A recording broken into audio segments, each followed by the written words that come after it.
Hello, my friends, and welcome back to a brand new week here at Realm News. I hope you are all enjoying your summer so far. I can hardly believe it is already August. It won't be long before everyone is back to school. Anyways, before I go much further, I should mention who I am. I am the host of this fine show. You may call me the Dark Lord.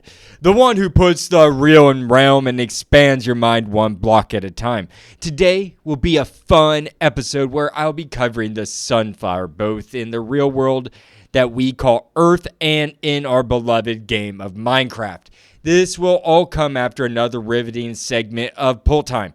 I hope you all are excited to hear about the sunflower today. I am excited to tell you all about it. With that said, let's start the show.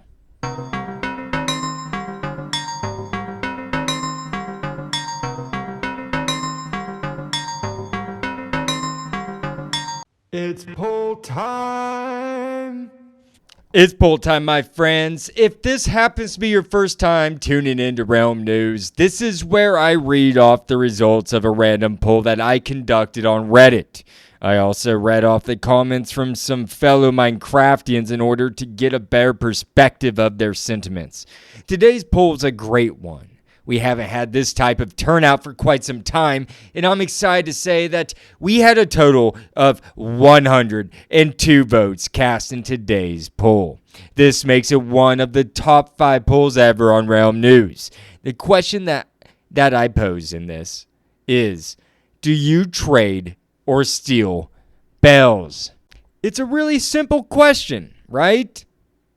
But one that raises a lot of discussion. Allow me to present to you the 4 options that I provided along with that question. 1. Steal them. 2. Trade for them. 3. Ruined portal chests. And 4. Don't use bells. The results behind these 4 options were very fascinating. Let's get started by reading off the loser of this week's poll. The loser this week, with a big fat goose egg of 0 votes, is the ruined portal chest. I know what you are all probably thinking. I don't know. I didn't know that you could find bells in ruined portal chests. Well, supposedly you can, and I reported on this in Realm News' episode over ruined portals, simply titled Nether Portals. According to Minecraft.wiki, the Minecraft bell has a 1.5% chance of being found in a ruined nether portal chest. That chance is the same for both Java and Bedrock players. I thought this was extremely fascinating, and I was very curious to know if anyone was going to choose that option. I even had a discussion with a friend named @mintrefresh_MC, who said this in response to a tweet I made over the bell being found in ruined nether portal chests. Quote, I was about to say they're not part of the loot table, but never mind, they are. Never knew that. So no, end quote. They went on to say, quote, yeah, I checked the wiki and then I immediately checked the actual vanilla loot table to confirm, end quote. They were just respond back to my question of where I believe I asked where they checked. Anyways, I thought that was fascinating. I'm happy to have that confirmed by such a reputable Minecraft account. And it's good to know that the Minecraft.wiki is accurate. Now, let's move on to the next one in line coming in 3rd place. That is the quote-unquote trade for them group with a total of 10 votes. This translates out to be 9.8% of the total votes. So a very slim margin of people honestly obtained bells in Minecraft. I found that to be rather intriguing. I, for one, cannot say that I have traded for a bell. If you listen to Ringing Through Time, the story of bells from Neolithic China to Minecraft, that episode, then you would know where you can trade for bells. But since I'm a nice host, I will recap that for you.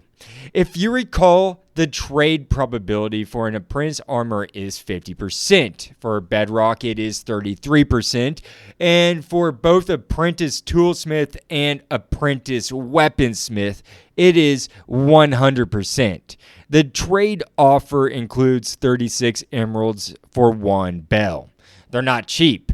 That is why I don't acquire them that way, and I believe that is probably why other people don't either. Also, they do not really serve much of a use besides as an ornament or for aesthetic appeal. Let's move on now to the second place group. In second place with 41 total votes, or 40.19% of the pie, is the Don't Use Bells group. Otherwise, the people who simply do not use them in Minecraft for anything. I guess they see no purpose in using them for city construction, builds, or for any other reason. They just leave them be. I do not have much to say about this group. It's Minecraft. You can do whatever you want in this game with the objects at hand. It also does not surprise me that it received so many votes. In all honesty, I have only stolen 3 bells in my world altogether. Just 3. In 2.5 years. Looks like I gave away my vote by saying that, but yes, I voted for the I Steal My Bells group. If you listen to the bell episode, then you would know the story behind my first stolen bell. I will not share that again, so go check out that episode. However, I will say that this group was the winner. They had a total of 51 votes, which includes mine. That equals exactly 50% of the votes, right in half. Half of all the people who you see out there in Minecraft with bells, well, half of them are thieves, including me, the Dark Lord. Oh well, I have made my kingdom more progressive in the course of 2.5 years. I outlawed killing nitwits, so who cares if I steal a bell or two from time to time?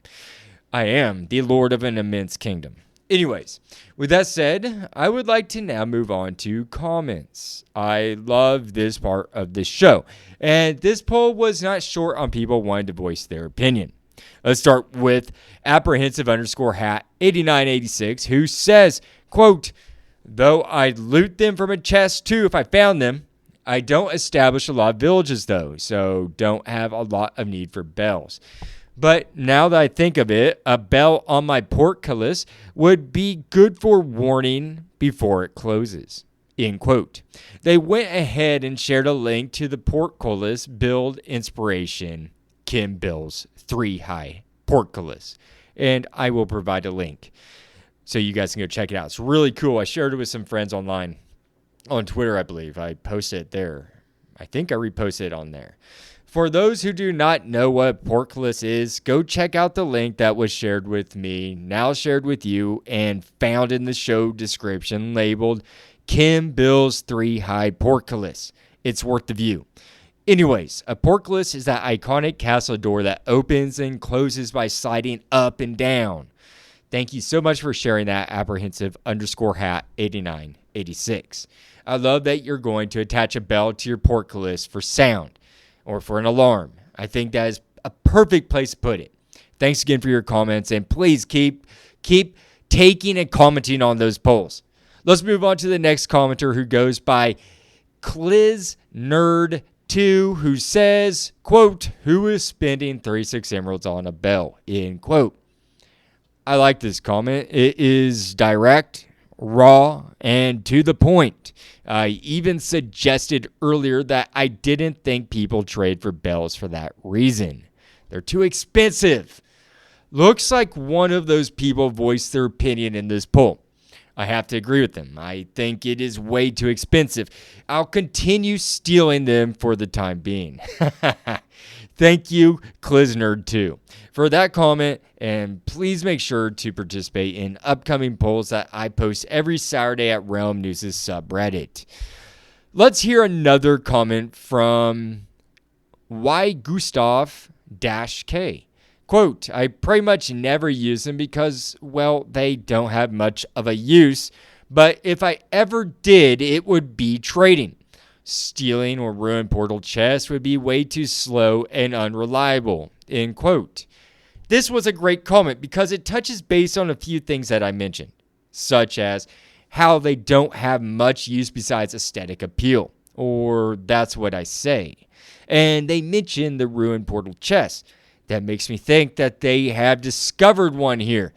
I reached back out to them to see if they have discovered one in a ruined portal chest, and I'm still waiting to hear their response. I have one last comment, though, that I would like to read to you all before I end this week's poll time.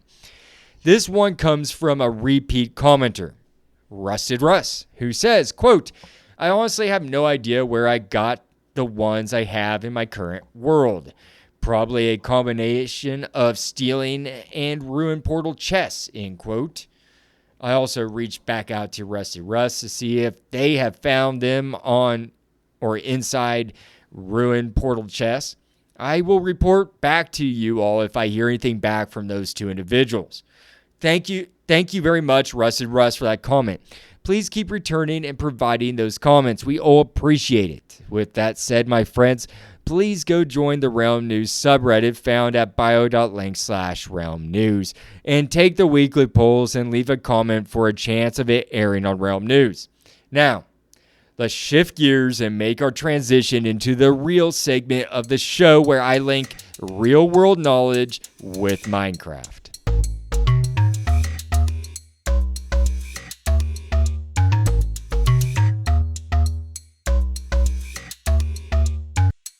Welcome to The Real. We are in my home state of Kansas, where the sunflower is the state flower. But did you know that it is also the national flower of Ukraine, according to the dailyblooms.com? I thought that was an interesting fact. Plants.usda.gov says that the scientific nomenclature for the sunflower is helianthus, which comes from the Greek word helios for sun and anthos for flower. It is also referred to as the common sunflower, Kansas sunflower, and mirasol. Mirasol literally means sun tracker in Spanish. It is called this because sunflowers track the sun as it traverses the sky throughout the course of the day. Another article that explains its sun tracking is found at science.org, published on August 5th, 2016, titled Circadian Regulation of Sunflower Heliotropism, Floral Orientation, and Pollinator Visits. It explains that the sunflower tracking the sun's movement from east to west is called heliotropism. The interesting thing is that this only occurs in immature sunflowers. The young sunflowers will move their face, following the sun until it goes down over the western horizon. Once the sun sets, these sunflowers reorient their faces back towards the east in anticipation of the morning sun. I've known that the sunflowers track the sun since I was a child, but I had no clue that they only did this as young plants. Once mature, the sunflower permanently fixes its face towards the east. I really enjoy seeing the Minecraft developers pay attention to details when designing a new block, tool, animal, or any other new addition that is put into the game. That includes the Minecraft sunflower. You can tell that the developers did their research because the sunflower in the game is obviously a mature sunflower because there are no saplings and only one size of sunflower can be found. And they all face east in the overworld. If you place down a sunflower or see a naturally growing sunflower in the overworld, then it will always be facing east. Moving on, I know that I mentioned that my state's flower is the sunflower, but I should go ahead and mention that the sunflower is distributed all over North America and not just in Kansas. It can be found in the United States of America, Canada, and Mexico. Those originated in North America. Sunflowers prefer to grow in elevations under 1,900 meters. A fact I found interesting and explains how sunflowers made their way to Europe and shares a very similar story to how potatoes migrated to Europe is via the Spanish. The Spanish must have seen the sunflowers in Mexico and saw their appeal, which must have encouraged them to transport them back to Europe, where they remain today. Now, let's move on to the physical characteristics of sunflowers. I imagine that you think that the sunflower is a tall, green-stalked flower with a large head, with large, vibrant yellow petals and a dark brown center. Well, you are right, but sunflowers don't have to be yellow. They can also be red, orange, burgundy, and purple according to the dailyblooms.com. Allow me now to quote from USDA.gov on the sunflower's description. Quote, the sunflower is an erect, coarse, tap-rooted annual with rough, hairy stems, 6 to 30 centimeters, which translates out to be 2 to 10 feet tall. The leaves are mostly alternate, egg-shaped to triangular, and entire or toothed. The flower heads are 7.5 to 15 centimeters, which translates out to be 3 to 6 inches wide and at the ends of branches. Ray flowers are yellow and disc flowers are reddish-brown. End quote. The head of a sunflower, which if you don't look closely, you wouldn't know this, but the head of it, that is the center that the petals are attached to, are actually thousands of seeds. In fact, the sunflower can contain around 2,000 seeds per head. That's massive. That's just a massive amount of seeds, folks. I choose sunflower seeds and I wanted to get an estimate of how many seeds are in a bag in order to make a comparison to one sunflower. Since my bag of sunflower seeds weigh 5.25 ounces, I did some math. Since that bag doesn't show the quantity in there, I had to do a little bit more math, because it only told me the grams. So I had to look up on Google, and according to Wausau Daily Herald, the average weight of a sunflower seed with its shell is between 90.9 milligrams to 146.6 milligrams. The average weight, as I already stated, of a bag of David's original sunflower seeds is 5.25 ounces. Doing the math, or making AI do the math, because that's what it's good for, a David's bag of sunflower seeds roughly contains between 1,014 to 1,637 seeds in a single 5.25 ounce bag. Wow. And that is about 400 to 1,000 seeds less than what one sunflower head contains. I need to start a sunflower farm and sell seed, folks. Remarkable. Now, let's move on to some of its uses that I have not yet mentioned.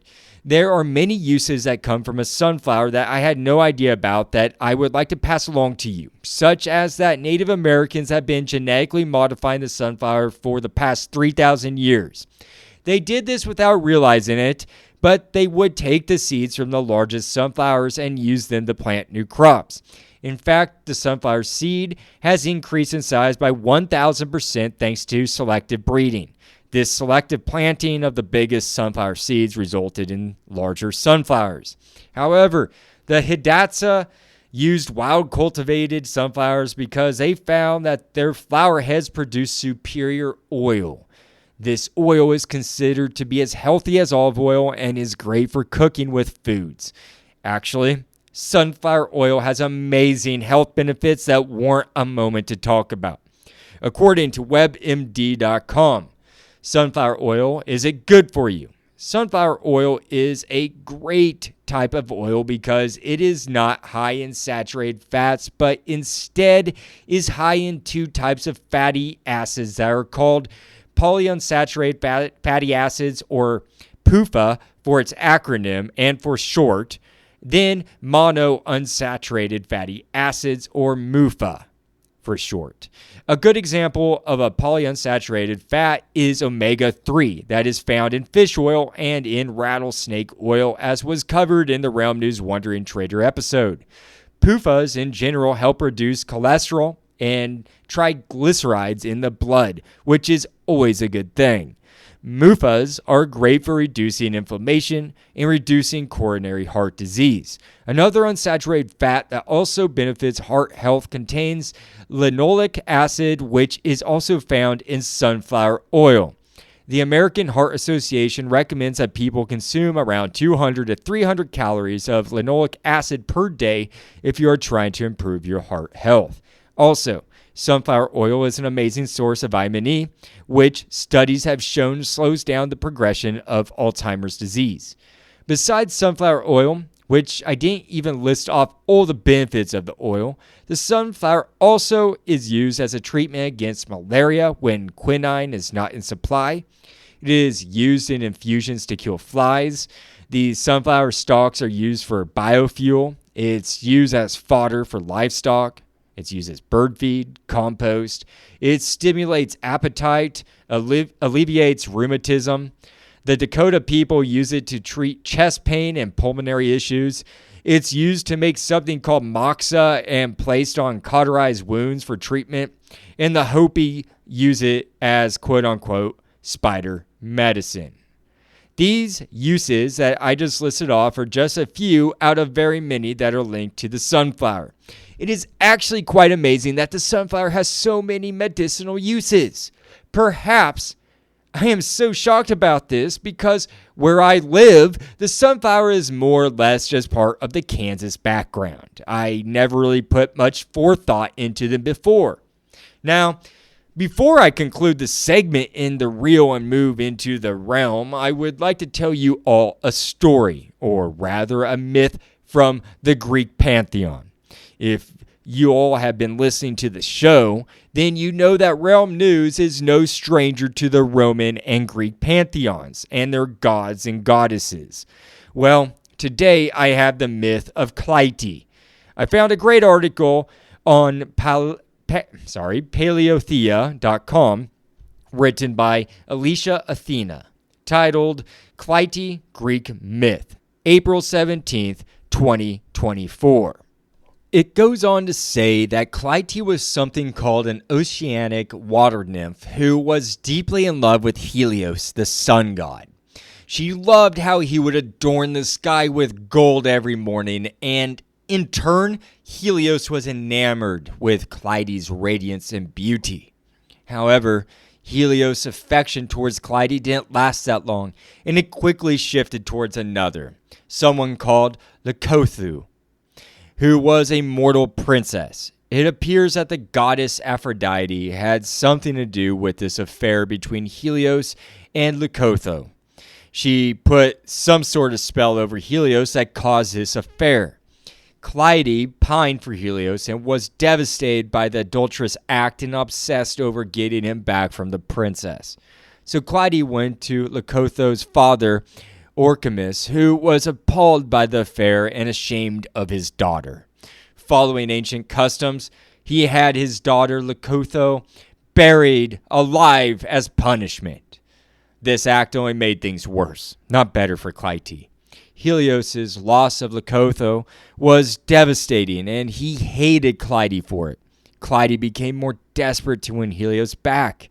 She gave up all worldly possessions and strapped herself onto a rock to stare into the sky in hopes of seeing Helios, desperate for one scrap of affection or a redemptive glance.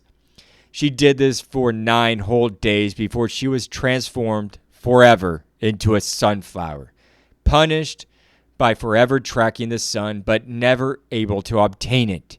It's an allegory for many things, but primarily it shows how people yearn for love, yet many never acquire it. This story can show the sunflower as a symbol of devoted love or of desperation. Lucky for the sunflower, it is often canonized as a symbol for love, as it should be. There is much more that can be said about the sunflower, but I will leave it there for today. I would like to now move us into the realm, where we will examine the sunflower in the overworld.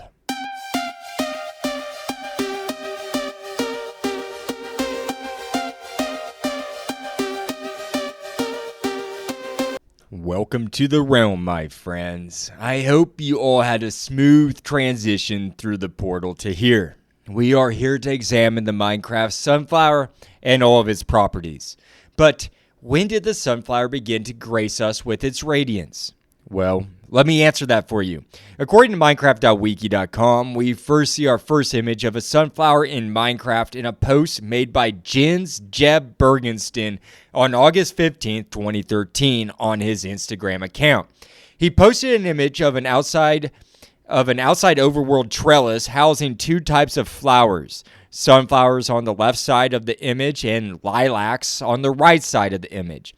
We then see sunflowers released in snapshot 13W36A on September 5th, 2013.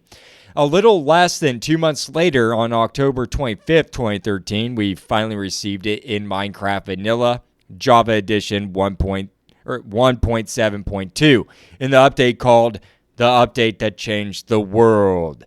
Sunflowers were added along with the savanna biome, birch forest, stained glass, and so much more. Now that we know the history of the sunflowers, let's examine where you can find them and what you can do with them. Sunflowers can be found in the overworld wild and specifically in places called sunflower plains. These are certain subbiomes or niches that are rampant in sunflowers. Minecraft.wiki says, quote, sunflower plains are flat grassland biomes that generate with sunflowers. They are the only places where sunflowers naturally generate, end quote. This is the only place you can find them. Supposedly, sunflower plains generate in place of a biome called flower forests. They're just kind of switched out, which are with these forests, these flower forests. Let me go ahead and describe them real quick in case you've never heard them before. Flower forests are forests, but they have a heavy mix of flowers amongst the trees in that forest, if that makes sense. So, for some reason, when I was reading that wiki article today, when I was writing this script, it says it switches it out when it reaches a certain quote-unquote weird value. It even had the weird part hyperlinked in the wiki. So I clicked on it. When I clicked on it, it didn't take me to anything describing the weird part. So it was really, I need to look that over again. So I apologize for not being able to explain that, but it was weird to me to see that. So anyways, maybe I'll come back and maybe I'll look into that further and report back on that. Moving on. Cherry blossom biomes and plain biomes often generate neighboring sunflower plain biomes. I say that in hopes that it will help you find a sunflower plains biome. I recommend just keep exploring, and you will inevitably come across sunflowers. Now, I would like to tell you what you can do with them once you do find them. The sunflower, like in real life, has many uses in Minecraft as well. As I have previously mentioned in the real segment of the episode, the Minecraft sunflower is a mature sunflower because they are always facing east. They do not track the sun. This can be useful as a navigation tool, and this is something that I have, in fact, used sunflowers for, and they can be used in the nether and in end dimensions too for this purpose. For the first 6 months or so of my world that I have dubbed Entre Dieu, I did not realize that you could turn on coordinates. I didn't.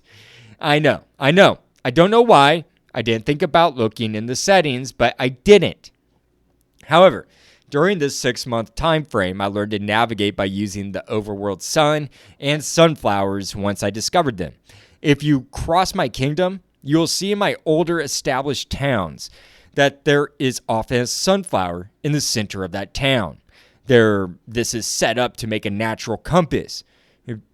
It proved to be very useful, just a great method for navigation for that duration of time before I discovered the coordinate switch or toggle switch in settings, and then, on.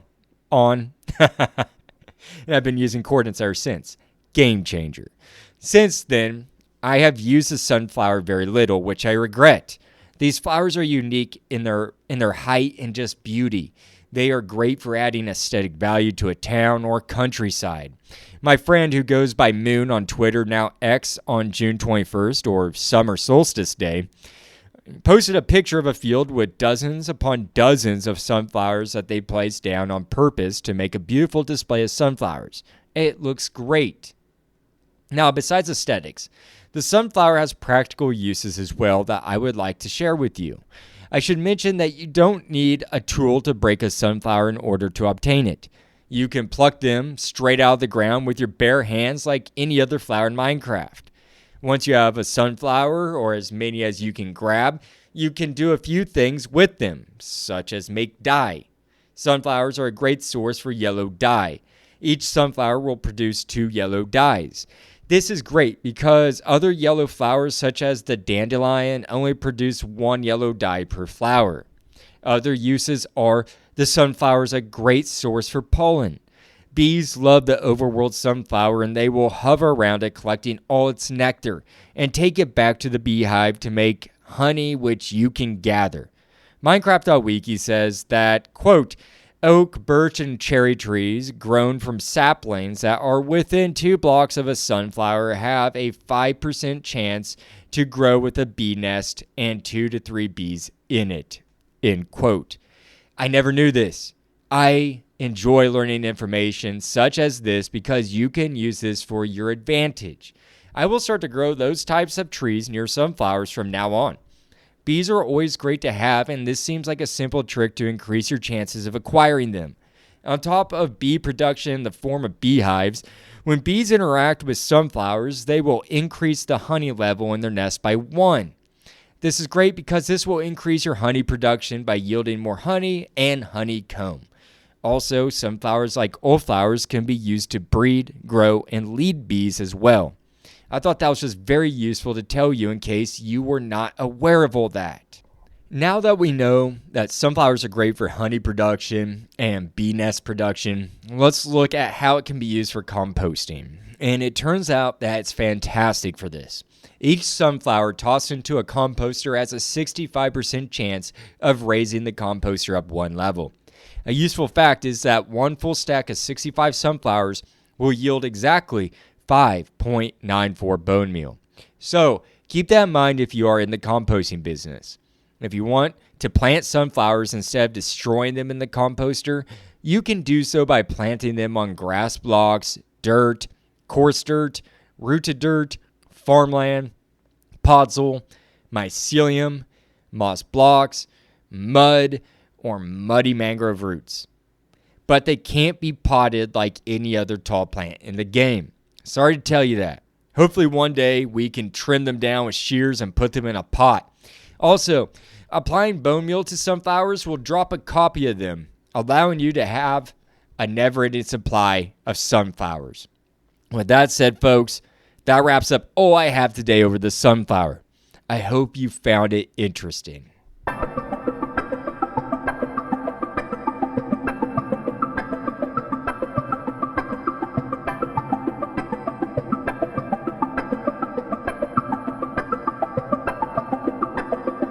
The sunflower holds a special place in my heart simply due to it being my state flower. I grew up around these majestic, stilted plants that stand tall and proud in the open Kansas fields absorbing the sun's radiance. I found it interesting that each sunflower houses around 2,000 seeds, and I loved reading about Clytie. It was sad to hear about her fate and her obsession with Helios, but intriguing to hear the mythological explanation of how the sunflower came to be and why it tracks the sun. I love how the developers reflected the real-life sunflower and how mature sunflowers always face east, where the sun rises each new day. I know that this was a shorter episode, but I hope you all enjoyed learning about this wonderful plant and its real-world uses and uses in Minecraft. I wish you all a great rest of your day, week, and happy crafting until the next time I see you. The Dark Lord. Signing out.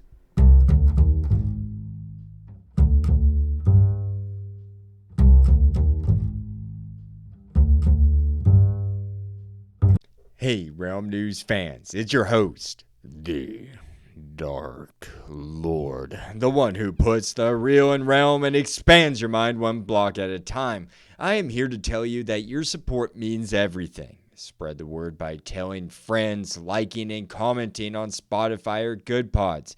Find me on X, Blue Sky, Reddit, or via email at bio.link/realmnews. For more content, join my Patreon at the Copper, Diamond, and VIP tiers for early episodes, bonus content, and newsletters. Find out more at bio.link/realmnews. No pressure, though. Just keep listening, liking, and sharing. That's more than enough. Happy crafting, and see you at the next Realm News.